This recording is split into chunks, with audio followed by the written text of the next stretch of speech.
times on the road is a huge perk. And again, the safety, having a second set of eyes, there's countless safety reasons for that.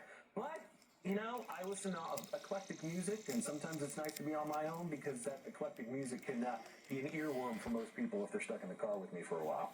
That's pretty good. Sometimes we get a tiny window into that when you send your raw video in. So let's talk about the process. I've talked to some like yourself who've been chasing some scenarios, and you know, we didn't just have the ability to bring up radar easily on our phone. But things have changed a ton, made it much more accessible. So how do you start planning for a storm chase? And where Baby Einstein, baby's favorite places. First words around town. Play, repeat play.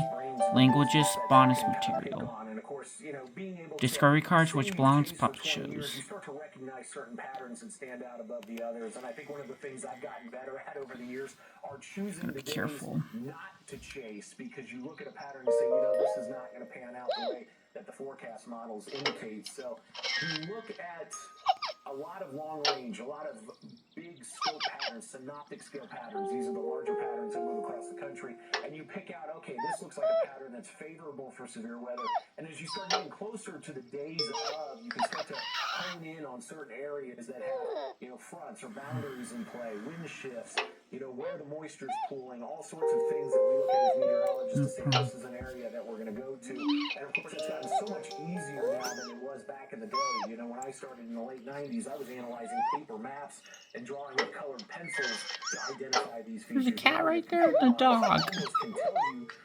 There's a dog and a cat. This is where you need to be if you want to go see storms. And Tony, you're very transparent about your plan of action. Sometimes it does change. So we know that flexibility and key to success being a storm chaser is adaptability. So how Sleepover. to get information in the field? Sorry for your loss, Mary. It's amazing how easy it is to get information in the field. Like you mentioned, our cell phones are basically computers in our pocket, and we have access to so many apps and have that weather data that's constantly streaming to us.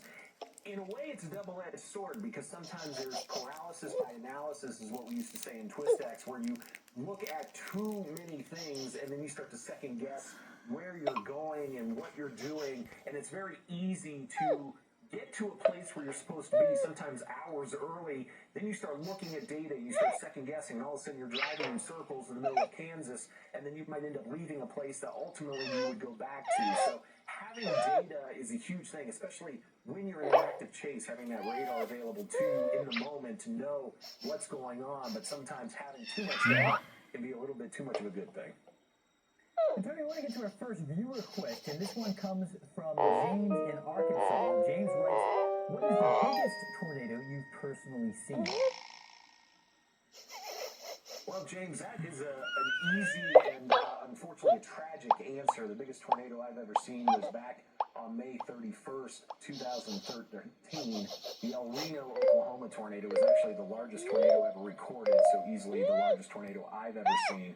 That tornado was 2.6 miles wide and unfortunately resulted in the fatality of three close friends and fellow chasers of mine on that particular day. But that day was a day unlike any other, and will certainly, hopefully, be the biggest tornado that ever occurs. Again, 2.5 miles is unprecedented for any tornado. So, you know, obviously it's easy to say that's the biggest one I've seen, because it's the biggest one that's ever been recorded. And we noticed that some of the footage from earlier in this episode here, just a few minutes ago, All these books. Tim's camera there, and I know that had to be a very difficult thing for you, Tony, losing some good friends through that process. But in a little bit, we're going to talk about some of the positives that come with it. Cat dropped him.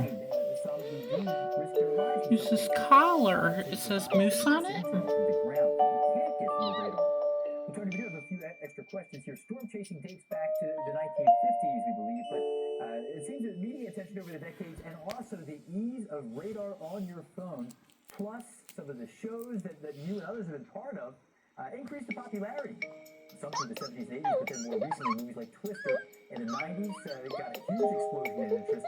So that combined with some of the shows of more recent decades, is that good or bad for the art of science and storm chasing?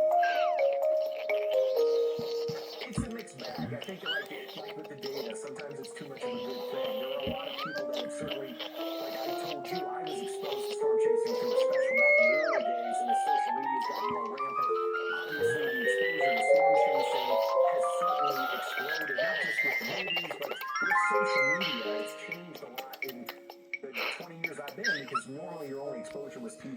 like you said, we've got data on our phones, we've got that constant feed of information, we've got that constant exposure to storm chasing. It's great because there are a lot of new, inventive, creative, scientific people that are entering the field and looking at ways to look at storms that we, as older generations, had never thought of and certainly didn't have the technology to do.